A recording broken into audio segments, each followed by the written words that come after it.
Okay, good morning students. నాకు నిన్న problems చూసాం కదా. సో ఈరోజు కూడా రెండు ప్రాబ్లమ్స్ ఉన్నాయి. ప్రాబ్లమ్స్ అయిన తర్వాత ఇందులో ఇంకో లాంగ్ క్వశ్చన్ కూడా ఉంటుంది. సో వాటి గురించి మనం ఈరోజు క్లాస్లో తెలుసుకున్నాం. ఓకే,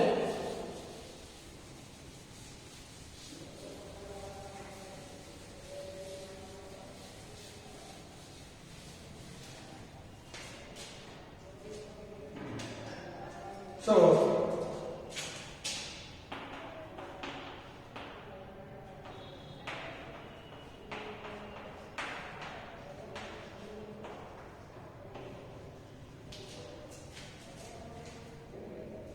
ఓకే, ఈరోజు మనము ఇంకొక ప్రాబ్లమ్స్ టూ ప్రాబ్లమ్స్ ఉన్నాయి. ఆ టూ ప్రాబ్లమ్స్ గురించి మనము ఈరోజు చూద్దాం. ఆ టూ ప్రాబ్లమ్స్ కూడా.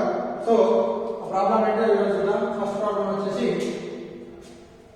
h ఎత్తు నుంచి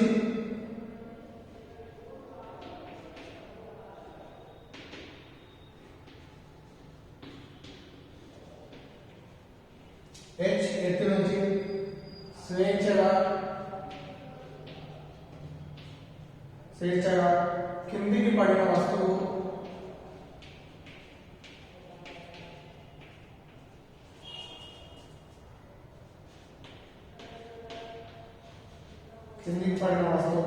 భూమిని దాటిన తర్వాత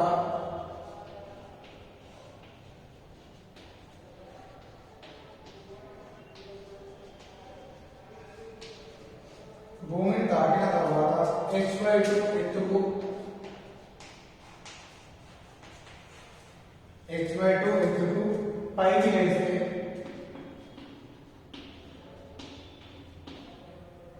పైకి లేస్తే ఆ వస్తువుకు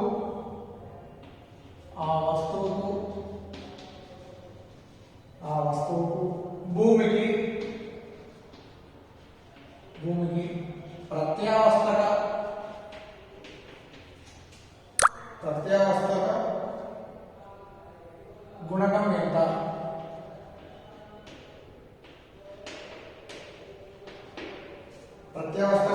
గుణకం ఎంత? ఓకేనా? సో చూడండి, మనకు క్వశ్చన్ ఏమిచ్చిందంటే కొంత ఎత్తు నుంచి అంటే ఎత్తు నుంచి స్వేచ్ఛగా కిందికి పడిన వస్తువు అంటే కొంత ఎత్తు నుంచి ఒక వస్తువు పడినట్టయితే ఈ విధంగా కొంత ఎత్తు నుంచి ఒక వస్తువును పడేస్తున్నాం. అప్పుడు ఏమేస్తుంది, భూమిని తాగిన తర్వాత అది ఏమైందంట h/2 ఎత్తుకు అనేది పైకి లేచింది. ఓకేనా? h/2 ఎత్తుకు పైకి లేస్తే ఆ వస్తువుకు మరియు భూమికి ఎప్పుడైతే వస్తువు అనేది కింద తాగిన వస్తువు అనేది భూమి తాకిందో ఒకటేసారి పైకి లేచింది. సో పైకి లేచినప్పుడు దాని యొక్క ఎత్తు ఎంతంట h/2 ఎత్తు అనేది ఇవ్వడం జరుగుతుంది అని చెప్పి. సో అప్పుడు ఆ వస్తువుకు భూమికి మధ్య ప్రత్యావర్తక గుణకం ఎంత అన్నమాట. సో ప్రత్యావర్తక గుణకం అంటే మనకు తెలుసు, ప్రత్యావర్తక గుణకం అంటే E అని తెలుసు కదా. సో ప్రత్యావర్తక గుణకము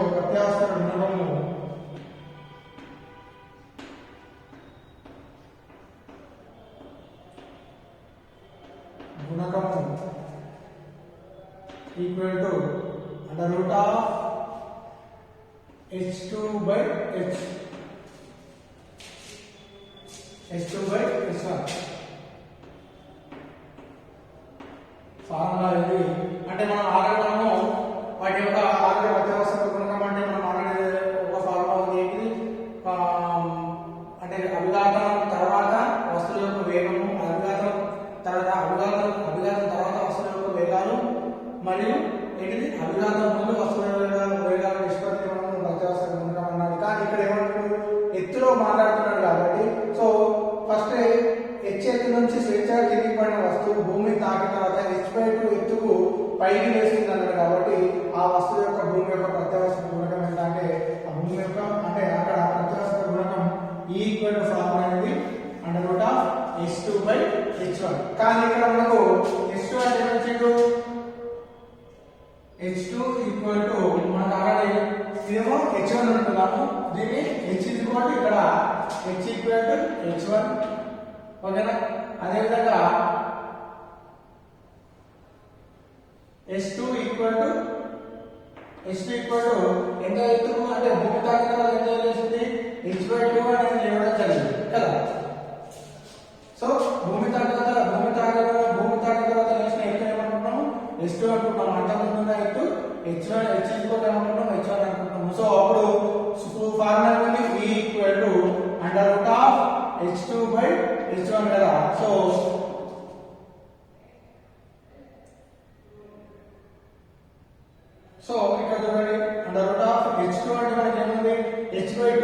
కానీ h అంటే మనకి ఏం తెలుసు h1 కదా, h అంటే ఏమో తెలుసు h1 కాబట్టి h2 దగ్గర ఏమని రాసుకుంటాము h1/2 దీని ఏమన్నా రాయొచ్చు h1/2 కదా.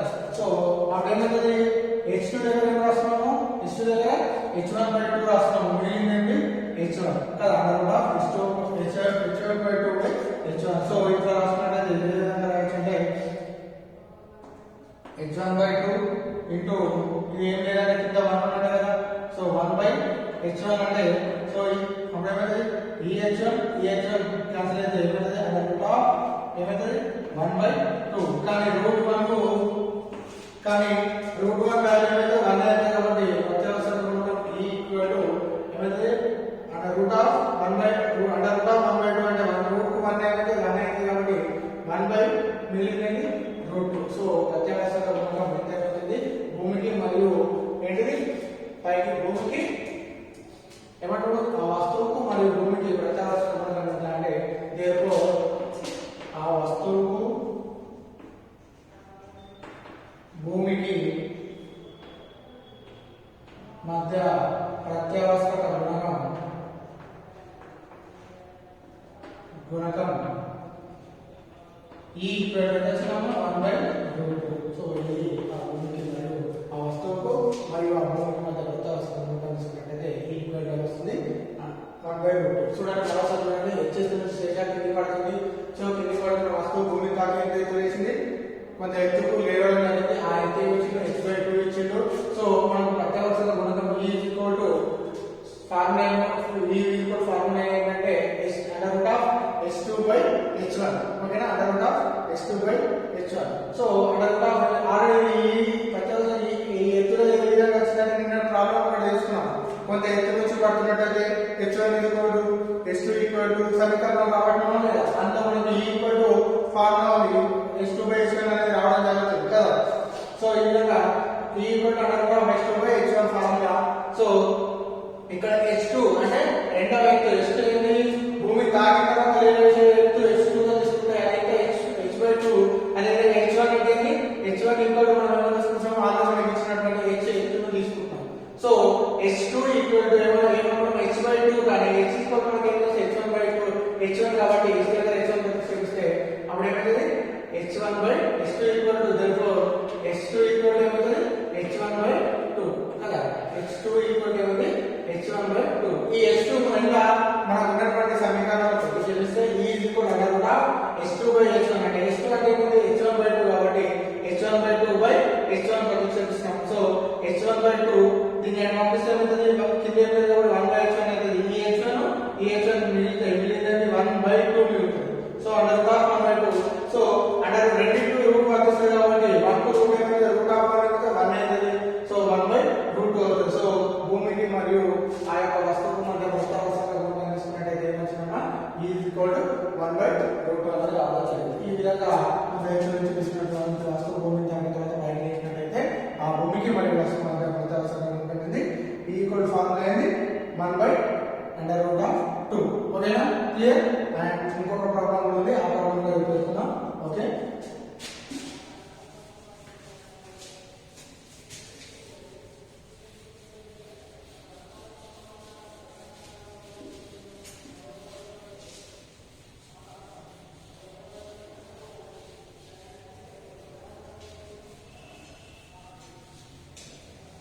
ఈ ప్రత్యావర్తక గుణకం అనేది నేను మళ్ళీ చెప్తాను. అభిరామ టాపిక్ వచ్చినప్పుడు ఆ ప్రత్యావర్తక గుణకం అనేది ఏ విధంగా తీసుకుంటాం అనేది మనం చూద్దాం. ఓకేనా, నెక్స్ట్ క్వశ్చన్. స్వేచ్ఛగా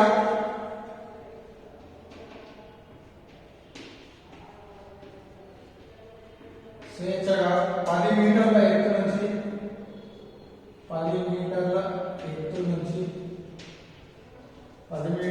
నుంచి దృఢమైన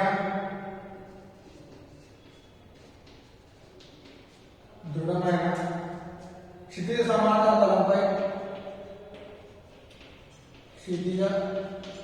సమాంతర తలంపై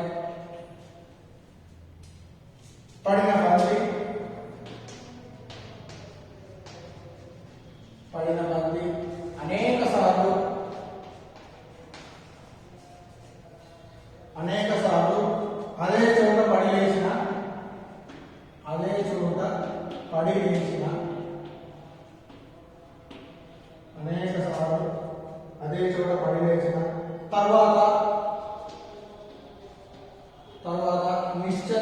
స్థితిలోకి నిశ్చల స్థితిలోగా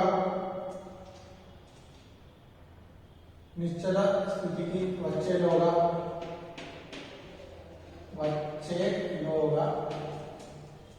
బంతి ప్రయాణించిన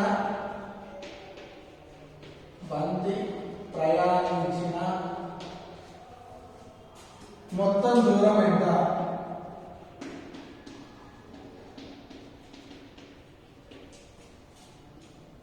బంతికి తలానికి మధ్య మొత్తం దూరం ఎంత? బంతికి తలానికి మధ్య ప్రత్యావర్తక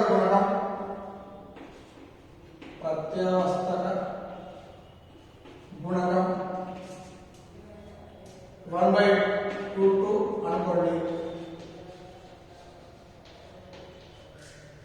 1/2 అనుకోండి.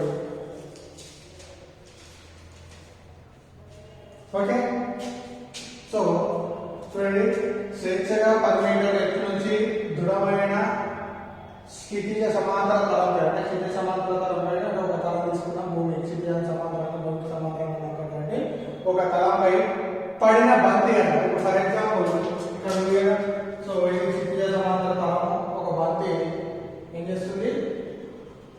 ఒక బంతి అనేది ఏం చేస్తుంది? స్వేచ్ఛగా 10 మీటర్ల ఎత్తు నుంచి, ఎక్కడ నుంచి? 10 మీటర్ల ఎత్తు నుంచి 10 మీటర్ల ఎత్తు నుంచి ఏం చేస్తుంది? 10 మీటర్ల ఎత్తు నుంచి ఒక తలపై పడిన బంతి అనేక సార్లు అదే చోట పడి లేచిన తర్వాత ఏమైతుంది? సో ఇక్కడ వచ్చి పడిన తర్వాత ఏమైతుంది? మళ్ళీ ఇక్కడ పైకి పోతుంది, మళ్ళీ చేస్తే మళ్ళీ కిందికి వస్తుంది, మళ్ళీ పైకి పోతుంది, మళ్ళీ కిందికి వస్తుంది కదా. సో అనేక సార్లు పడుకుంటూ లేచుకుంటూ ఏమైతుంది? నిశ్చల స్థితికి వస్తుంది. లాస్ట్ ఏమైతుంది? బంతి అనేది నిశ్చల స్థితిలోకి రావడం జరుగుతుంది. బంతి అనేది నిశ్చల స్థితిలోకి రావడం జరుగుతుంది, అంటే ఈ క్షితిజ సమాంతరంపై నిశ్చల స్థితిలోకి రావడం జరుగుతుంది. సో అప్పుడు ఈ బంతి ప్రయాణించిన మొత్తం దూరం ఎంత అని అంటుంది. సింపుల్ గా చెప్పాలంటే ఆన్సర్, ఒక బంతి ఎంత ఎత్తు నుంచి అయితే ఫస్ట్ పడుతుందో మళ్ళా ఏమవుతుంది? అంత హైట్ కి అనేది రావడం జరుగుతుంది. సో ఈక్వల్ గా అంటే 10 మీటర్ల ఎత్తు నుంచి పడుతుందంటే ఫస్ట్ ఏమవుతుంది? అంత ఎత్తుకు లేచి మళ్ళీ తర్వాత తక్కువ ఎత్తుకు రావడం జరుగుతుంది. అంటే ఏ విధంగా అంటే ఫస్ట్ ఎట్లుంది అనుకో, ఇట్లా పడి మళ్ళీ ఇట్లా లేచి తర్వాత మళ్ళీ కిందకి వచ్చిన మళ్ళీ కొంచెం జరుగుతుంది, మళ్ళీ కొంచెం జరుగుతుంది, మళ్ళీ వస్తుంది, సో ఈ విధంగా ఏమైతే నిశ్చల గ్రామ ఏ విధంగా ఉందో ఈ విధంగా ఉంటుంది. అంటే పడి లేచిన బంతి అని. సో అంటే ఫస్ట్ పడడం బంతి మళ్ళీ తిరిగి పైకి లేచింది కాబట్టి 10 మీటర్ల ఎత్తు అంటే 10 మీటర్ల ఎత్తు నుంచి పడటప్పుడు మళ్ళీ పైకి ఎత్తు లేస్తుంది, అంత ఎత్తుకు లేస్తుంది ఒక్కొక్కసారి. సో మరి అంత లేస్తుందా లేదా అని మనము ఆ యొక్క మొత్తం దూరం కనుక్కోమంట, అంటే బంతి ప్రయాణించే మొత్తం స్థానం అనేది కనుక్కోమంటుండు. సో అది మనం ఈరోజు కనుక్కోండి. ఓకే, సో వాడు ఇచ్చిన ఏంటో చూద్దాం. మనము ఎత్తు ఇచ్చిండు, ఎంత ఎత్తు ఎత్తు ఎంత ఇచ్చిందమ్మా? 10 మీటర్లు ఇచ్చిండు. ఓకేనా? అదేవిధంగా క్షితిజ సమాంతరంపై పడిన బంతి అనేక సార్లు పడవచ్చు. సో ప్రత్యావర్తన గుణకం ఇచ్చింది. ప్రత్యావర్తన గుణకం ఈక్వల్ ఇచ్చిండు 1/√2 కదా. సో మనకి ఏమనుకుంటున్నాడు? బంతి ప్రయాణించిన మొత్తం దూరం అంటే బంతి ప్రయాణించిన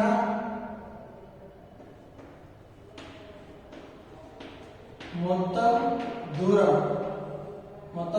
d కనుక్కోమంటారు కదా. మొత్తం దూరం d ఎంత అని. సో మనకి ఒక ఫార్ములా ఉంది, బంతి ప్రయాణించిన మొత్తం దూరం. సో therefore బంతి ప్రయాణించిన మొత్తం దూరం d equal to h into 1 plus e square by 1 minus e square అనే ఫార్ములా ఉంది. సో ఈ ఫార్ములా చూసినట్లయితే, సో ఫార్ములా అనేది బంతి ప్రయాణించిన మొత్తం దూరం d equal to h 1 plus e square by 1 minus e square అనే ఫార్ములా ఉంది దూరానికి. సో ఈ ఫార్ములాలో మనకి ఇచ్చిన విలువల్లో అలా ప్రతిక్షేపించినట్లయితే ఆ బంతి ప్రయాణించిన మొత్తం దూరం అనేది రావడం జరుగుతుంది. సో చూద్దాం. సో అప్పుడు d equal to h అంటే ఎంతమ్మా 10 మీటర్లు ఉంది కదా. 10 మీటర్లు 1 ప్లస్ ఈ స్క్వేర్, ఈ అంటే ఎంత 1/√2 స్క్వేర్ కదా, √2 స్క్వేర్. నెక్స్ట్ 1 మైనస్ నెక్స్ట్ ఏంటి ఈ స్క్వేర్ తీసుకుంటే ఇక్కడ 1/√2 హోల్ స్క్వేర్. ఓకేనా చూడండి. సో అప్పుడు ఏమవుతుంది b equal to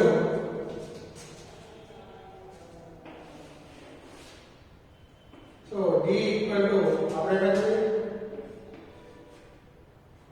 so d equal to 10 అట్లా రాస్తున్నాం. So 1 plus 1/√2 square. స్క్వేర్ ఇక్కడ స్క్వేర్ ఇక్కడ రూట్ క్యాన్సిల్ అవుతుందా, ఇక్కడ స్క్వేర్ ఇక్కడ రూట్ క్యాన్సిల్ అవుతుంది. అదేవిధంగా ఇక్కడ కూడా స్క్వేర్ ఇక్కడ కూడా రూట్ క్యాన్సిల్ అవుతుంది. అప్పుడు ఏమన్నా వస్తుంది 1 ప్లస్ 1/2/1 మైనస్ 1/2 కదా. సో అప్పుడు చూడండి d ఈక్వల్ టు 10. 1 ప్లస్ అంటే చూడండి 2 ఎక్కం 2 ప్లస్ 1 ఏమవుతుంది 3. సో ఇది ఏమవుతుంది 3/2 బై ఇది కూడా 2 ఎక్కం 2 దగ్గర 1 అవుతుంది కదా 1. సో 2 దగ్గర 1 అవుతాయి 1 1/2 కదా 1/2. సో ఇక్కడ చూడండి ఇక్కడ 3/2 ఉంది ఇక్కడ 1/2 ఉంది. సో ఇక్కడ 2 ఇక్కడ 2 క్యాన్సిల్. మిగిలింది ఏంటి d ఈక్వల్ టు 10 ఇంటూ 3/1 అనేది 3 అయ్యాలి. సో 3. సో ఇక్కడ చూడండి therefore d ఈక్వల్ టు 10 ముల్ల ఏంటిది 30. సో 30 మీటర్స్ అనేది ప్రయాణించడం జరిగింది. సో ఇక్కడ ఏమొస్తుంది మనకు బంతి ప్రయాణించిన మొత్తం దూరం ఏంటి, బంతి ప్రయాణించిన మొత్తం దూరం ఎంత అంటే బంతి ప్రయాణించిన మొత్తం దూరం d equal to distance equal to ఎంత 30 మీటర్స్ అనేది రావడం జరిగింది. సో ఈ విధంగా మనము ఆ యొక్క బంతి ప్రయాణించిన దూరాన్ని కనుక్కోవచ్చు. ఈ విధంగా అంటే మనకేంది స్వేచ్ఛగా 10 మీటర్ల ఎత్తు నుంచి మన దూరమైన శిక్షామంతరంలో పడిన బంతి అనేక సార్లు పడి అదే చోట పడి లేచిందని అంటున్నాము. సో తర్వాత నిశ్చల స్థితికి వచ్చింది అంటున్నాము. సో బంతి ప్రయాణించిన మొత్తం దూరం ఎంత అని అడుగుతుంది. సో బంతి ప్రయాణించిన మొత్తం దూరం కావాలంటే ఎత్తిచ్చిండు ప్రత్యేక గుణం ఇచ్చిన మన ఫార్ములా అంటే d equal h into 1 plus d square by 1 minus d square అనే ఫార్ములా ఉంది. సో ఇందులో మనకి ఇచ్చిన విలువ ప్రతి చెప్పినట్టయితే h అనేది 10, 1 ప్లస్ d స్క్వేర్ అంటే 1/√2 స్క్వేర్, అదేవిధంగా 1 మైనస్ d స్క్వేర్ అంటే 1/√2 హోల్ స్క్వేర్. ఈ స్క్వేర్ రూట్ క్యాన్సిల్ అయితే 1 ప్లస్ 1/2 1 మైనస్ 1/2 ఉంటుంది. 1 ప్లస్ 1/2 అంటే 3/2 అవుతుంది. 1 మైనస్ 1/2 అంటే 1/2 అవుతుంది. 2 క్యాన్సిల్ అయితే మిగిలింది 3/1 అంటే 3 కాబట్టి d ఈక్వల్ 10 ఇంటూ 3. దేర్ఫోర్ ఏంటిది నిశ్చల స్థితిలోకి రావడానికి బంతి ప్రయాణించిన మొత్తం దూరం d ఈక్వల్ ఎంత 30 మీటర్స్ అనేది రావడం జరిగింది. ఈ విధంగా మనకు ఆ యొక్క బంతి ప్రయాణించిన మొత్తం దూరం అనేది మనం తెలుసుకోవచ్చు. ఈ formula d equal h into 1 plus d square by 1 minus d square ద్వారా ఈ విధంగా రావడం జరుగుతుంది. ఈ విధంగా ఇలాంటి ఒక ప్రాబ్లం చూడవచ్చు. నెక్స్ట్ మనకు దీనిలో ప్రాబ్లమ్స్ ఇంతవరకు చేయొచ్చు. నెక్స్ట్ మనం దీనిలో కూడా లాంగ్ క్వశ్చన్ అని చెప్పినా కదా. సో నెక్స్ట్ ఆ లాంగ్ క్వశ్చన్ గురించి మనం తెలుసుకుందాం. ఆ లాంగ్ క్వశ్చన్ గురించి సో మనకు కొలిజన్స్ గురించి అంటే అభిఘాతాల గురించి ఉంటుంది.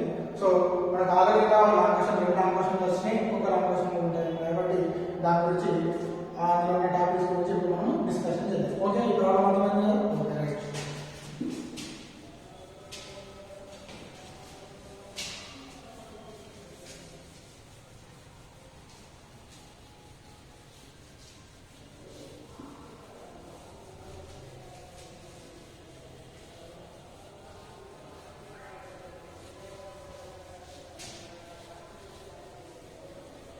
ఇక్కడ చూద్దాం మన టాపిక్స్ వచ్చేసి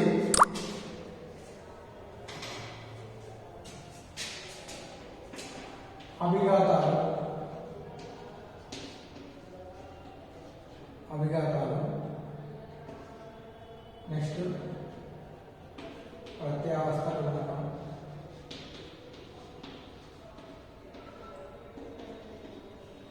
అభిఘాతాలు రకాలు, స్థితి స్థాపక అభిఘాతం, అస్థితి స్థాపక అభిఘాతం. సో అభిఘాతంలో మాట్లాడే రావచ్చు ఏకమితీయ అభిఘాతం,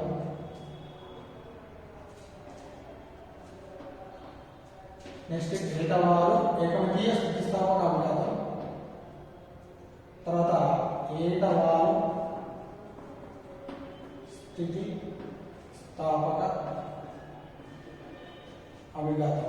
సో ఈ విధంగా మన టాపిక్స్ ఫస్ట్ ఏంటి అభిఘాతాలు, నెక్స్ట్ ప్రత్యావర్తన గుణకం అప్పటి నుంచి తెలుసుకున్న ప్రత్యావర్తన గుణకం ఈ అని.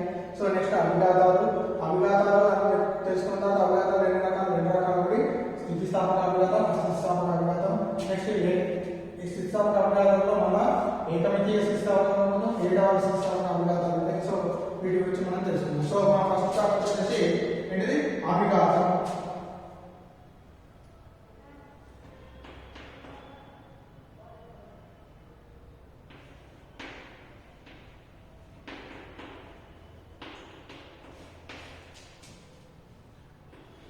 సో అభిఘాతం అంటే ఏం లేదమ్మా, రెండు వస్తువుల మధ్య అన్యోన్య చర్యని ఏమంటారు అభిఘాతం అంటారు.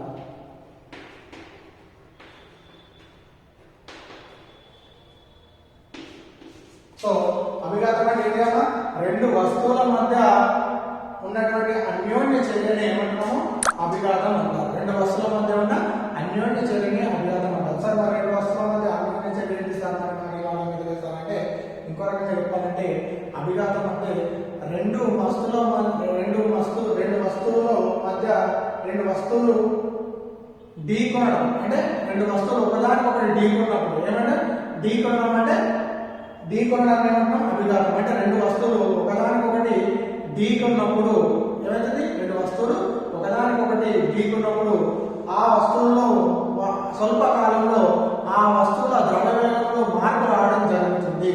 ఏం చేస్తుంది, ఆ రెండు వస్తువులు ఒకదానికొకటి ఢీకొన్నప్పుడు ఆ రెండు వస్తువుల యొక్క ద్రవ్య వేగాల్లో ఏమవుతుంది మార్పు రావడం జరుగుతుంది. ఆ రెండు వస్తువులు ఎటువంటి ఫర్ ఎగ్జాంపుల్ ఒక రెండు వస్తువులు చలనంలో ఉన్నాయనుకున్నట్టయితే ఆ చలనంలో ఉన్న రెండు వస్తువులు ఒకదానికొకటి ఢీకొన్నట్టయితే ఒకదానికొకటి గుద్దుకున్న అంటే తాడన చెందినట్టయితే అంటే ఢీకొన్నట్టయితే ఆ రెండు అతి స్వల్ప కాలంలో తక్కువ కాలంలో వాటి ద్రవ్యవేగంలో మార్పులు వస్తాయి కదా. ఏమైతే వాటి ద్రవ్యవేగంలో మార్పులు వస్తాయి. అలాంటి యొక్క ఇలా మార్పు రావడానికి ఈ ప్రక్రియని ఏమంటున్నాము అభిఘాతం అంటున్నాము. అభిఘాతం రెండు వస్తువుల మధ్య అన్యోన్య చర్యని అభిఘాతం అంటారు. నేను ఇంకో రకంగా ఏంటంటే రెండు వస్తువు గమనంలో ఉన్నప్పుడు ఒకదానికి ఒకటి ఢీకొన్నప్పుడు అతి స్వల్ప కాలం సమయంలో ఆ వస్తువుల యొక్క ద్రవ్యవేగంలో మార్పు రావడం జరుగుతుంది. ఈ విషయాన్ని ఏమంటున్నాము అభిఘాతం అంటున్నాం. ఫర్ ఎగ్జాంపుల్ చూసినట్టయితే ఇప్పుడు ఫర్ ఎగ్జాంపుల్ ఒక లారీ రెండు మనం యాక్సిడెంట్ అయినాం కదా. సో యాక్సిడెంట్ ఏంటంటే మనం ఫర్ ఎగ్జాంపుల్ అటు నుంచి ఒక వెహికల్ వస్తాయి, ఇటు నుంచి ఒక వెహికల్ వస్తాయి, కొంత వేగంతో వస్తాయి కదా. దాని కొంత వేగం ఉంటే దీని కొంత వేగం. ఎప్పుడైతే ఒక్కసారి అభిఘాతం అంటే ఒకదానికొకటి గుద్దుకునేందుకు ఆటోమేటిక్ ఏమైతే వాటి యొక్క వేగాల్లో మార్పు వస్తాయా లేదా.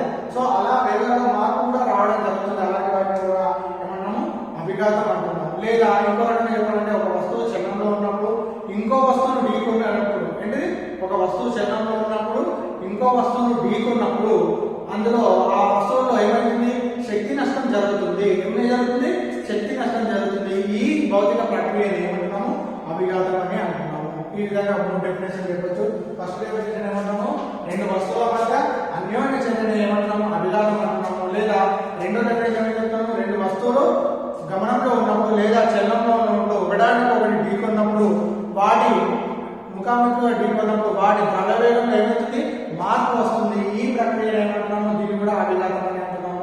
మూడో ఏం చెప్తున్నాము, ఒక వస్తువు చలనంలో ఉన్నప్పుడు ఇంకొక వస్తువు అంటే ఇంకోటి స్థిరంగా ఉంటుంది, ఇంకొక వస్తువు అనేది చలనంలో ఉన్నట్టయితే ఆ వస్తువు ఒకదానికొకటి ఆ వస్తువు అంటే ఫర్ ఎగ్జాంపుల్ ఇంకో రకంగా చెప్పాలంటే ఆగి ఉన్న లారీని ఒక బస్సు పోయి ఢీకొన్నదనుకో ఆటోమేటిక్ ఏమవుతుంది అక్కడ ఉన్న ఆ బస్సులో ఉన్నటువంటి శక్తి అనేది నష్టం జరుగుతుంది. సో ఆధారం కూడా మనం ఏమంటాము. సో ఈ విధంగా అభిఘాతాన్ని మనము మూడు రకాలుగా చెప్పవచ్చు. మీకు ఏ డెఫినేషన్ తీసుకుంటే ఆ డెఫినేషన్ రాయొచ్చు. కానీ రెండు వస్తువుల మధ్య అన్యోన్య చర్యని అభిఘాతం అంటారు. లేదా ఒక రెండు వస్తువులు చలనంలో ఉన్నట్టయితే ఒకదానికొకటి పరస్పరం ఢీకొన్నప్పుడు అందులో ఏమైతుంది స్వల్పకాలంలో ఏమైతుంది వాటి యొక్క ద్రవ్యవేగంలో మార్పు వస్తుంది. దాన్ని కూడా ఒక అభిఘాతం అంటారు. అదేవిధంగా ఒక వస్తువు చలనంలో ఇంకో వస్తువు ఢీకొన్నప్పుడు ఏమైతుంది వాటి యొక్క వస్తువులు ఆ యొక్క వస్తువుల్లో ఏమైతుంది శక్తి క్షీణించడం అనేది జరుగుతుంది, దాన్ని కూడా అభిఘాతం అంటారు. ఓకేనా, ఇది అభిఘాతం. నెక్స్ట్ ప్రత్యవస్థల గుణనం. ప్రత్యవస్థల గుణనం అంటే మన నుంచి క్లాస్లో మన ప్రతిసారి ప్రత్యవస్థల గుణనం అంటే మనకు ఈ మనము తీసుకొస్తున్నాం. మరి అసలు ప్రత్యవస్థల గుణనం అంటే ఏంటంటే ఫర్ ఎగ్జాంపుల్ ఇప్పుడు అభిఘాతం అంటే చూస్తున్నాం కదా, అభిఘాతం అంటే ఢీకోణం కదా. ఇప్పుడు ఫర్ ఎగ్జాంపుల్ ఒక బంతిని మనం పై నుంచి కిందికి వదిలినాం కదా, బంతిని పై నుంచి కిందికి వదిలితే కింద ఏమవుతుంది, ఆ యొక్క భూమిని తాకుతుంది. సో భూమిని తాకినట్టయితే ఇదేమి భూమిని తాకుతుందంటే ఆడేమవుతుంది, అభిఘాతం అంటే ఈ యొక్క వస్తువు ఇంకో వస్తువుని ఇంకొక తలాన్ని ఏం చేస్తుంది, ఢీకొంటుంది కదా. సో ఢీకొంటే ఏమవుతుంది, అక్కడ అభిఘాతం జరుగుతుంది. సో ఈ అభిఘాతంలో వస్తువుకు అంటే ఈ యొక్క బాలుకు మరియు ఆ బంతికి మధ్యలో ఒక గుణకం ఏర్పడుతుంది. దాన్ని ఏమంటున్నాం, ప్రత్యవస్థక గుణకం అని అంటున్నాము. మరి ఆ ప్రత్యవస్థక గుణకాన్ని ఏ విధంగా తీసుకుంటాయి అంటే ఎప్పుడైతే ఒక బంతి పైనుంచి పడుతుందో భూమిని తాకినంత వరకు దాని వేగం ఒక రకంగా ఉంటుంది. నెక్స్ట్ భూమిని తాకిన తర్వాత మన దాని వేగం మార్పు అనేది చదువుతుంది. ఆ విధంగా ఉంటుంది. అభిఘాతంలో ద్రవ్య వేగంలో మార్పు వస్తుందన్నమా వస్తలేదన్నమా, వస్తుంది కదా. సో ఈ విధంగా ఎప్పుడైతే అభిఘాతం జరిగిందో అంటే ఆ బంతి పోయి భూమిని తాకిన తర్వాత ఏమవుతుంది, ఆ యొక్క బంతి పైకి లేవడం జరుగుతుంది. అప్పుడు కూడా దాని వేగంలో మార్పు వస్తుంది. సో అప్పుడు ప్రత్యవస్థల గుణకాన్ని ఏ విధంగా తీసుకున్నట్టయితే అభిఘాతానికి తర్వాత ఏంటిది, అభిఘాతం అంటే ఫస్ట్ నేలను తాకిన తర్వాత ఏమవుతుంది, ఆ వస్తువులో చేంజ్ అయినటువంటి వేగం అంటే ఫస్ట్ ఒక వేగం ఉంటుంది, తర్వాత ఒక వేగం ఉంటుంది. అంటే భూమిని అంటే అభిఘాతం తర్వాత వస్తువు వేగాల్లో మార్పు, అంటే అభిఘాతం తర్వాత వస్తువు వేగాల్లో మార్పు మరియు అభిఘాతానికి ముందు ఏంటిది, అభిఘాతానికి ముందు ఆ వస్తువు యొక్క ఉండే వేగంలో మార్పులకు మధ్య నిష్పత్తిని ఏమంటున్నామంటే ప్రత్యవస్థక గుణకం అని అంటున్నాం. అంటే అభిఘాతం తర్వాత వాటి యొక్క వేగాల్లో మార్పు వస్తుంది దానికి, మరియు అభిఘాతానికి ముందు ఎక్కడైతే ఆ బాలు భూమిని సమీపించే ముందు ఆ యొక్క బాలు ఉండే వేగాలు ఉంటాయి చూడు, ఆ యొక్క వేగాలను తీసుకున్నట్టయితే ఈ రెండు వేగాలు అంటే అభిఘాతానికి తర్వాత వేగాల మార్పు మరియు అభిఘాతం ముందు దాని యొక్క వేగాల మధ్య నిష్పత్తిని ఏమంటున్నామంటే ప్రత్యవస్థక గుణకం అంటున్నాము. సో ప్రత్యవస్థక గుణకం ఈ ఈక్వల్ టు మనం ఏం తీసుకుంటామంటే v2 minus v1 by u1 minus u2 గా తీసుకుంటాం. ఇది ఫార్ములా v2 మైనస్ v1 అంటే అభిఘాతానికి తర్వాత వేగాల్లో మార్పు, తర్వాత అభిఘాతానికి ముందు ఉన్నటువంటి వాటి యొక్క వేగాల్లో తీసుకున్నట్టయితే దాని ప్రత్యవస్థక గుణకం అంటాము. అంటే ఎప్పుడైతే భూమిని తాకముందున్నటువంటి వేగాలు భూమిని తాకిన తర్వాత పైకి వస్తుంది కదా బాగా, అప్పుడు దాని ఉండే వేగాలు అంటే భూమిని తాకిన తర్వాత పైకి వచ్చే వేగాల్లో మార్పు మరియు భూమిని తాకకుండా ఉన్నటువంటి ఆ బంతికి ఉన్నటువంటి వేగాలు అంటే ఉన్నటువంటి వేగాల్లో మార్పు యొక్క నిష్పత్తిని ఏమంటున్నాము ప్రత్యవస్థక గుణకం అంటాము. ఈ విధంగా మనము ప్రత్యవస్థక గుణకాన్ని equal to v2 minus v1 by u1 minus u2 అనే ఈ విధంగా ఆ యొక్క ప్రత్యవస్థక గుణకాన్ని తీసుకుంటాం. మరియు అభిఘాతాల్లో మళ్ళీ రెండు రకాలు అనుకున్నాం కదా. సో అభిఘాతాల్లో ఎన్ని రకాలు అంటే స్థితిస్థాపక అభిఘాతము, అస్థితిస్థాపక అభిఘాతం. ఏంటిది స్థితిస్థాపక అభిఘాతము, అస్థితిస్థాపక అభిఘాతం. మరి స్థితిస్థాపక అభిఘాతం అంటే ఏంటి, అస్థితిస్థాపక అభిఘాతాలు అంటే ఏంటో మనము రేపటి క్లాసులో చూస్తున్నాం. అదేవిధంగా మళ్ళీ స్థితిస్థాపక మళ్ళీ ఏంటిది ఏకమితి స్థితిస్థాపక అభిఘాతం అంటే ఉంటుంది, మరి ఏకవాల స్థితిస్థాపక అభిఘాతం అంటే ఉంటుంది. సో వీటి గురించి మనము రేపటి క్లాసులో తెలుసుకున్నాం. సో ఈ రోజు మనము అభిఘాతాలు అంటే ఏంటి మరియు అభిఘాతం అంటే ఏంటి, ఏదైనా డెఫినేషన్ తీసుకొచ్చి 3 డెఫినేషన్ చెప్పినా అలా మీరు ఏదైనా చెప్పినా పర్లేదు. అంటే రెండు వస్తువుల మధ్య అన్యోన్య చలనం ఏమంటున్నాం అభిఘాతం అంటున్నాము.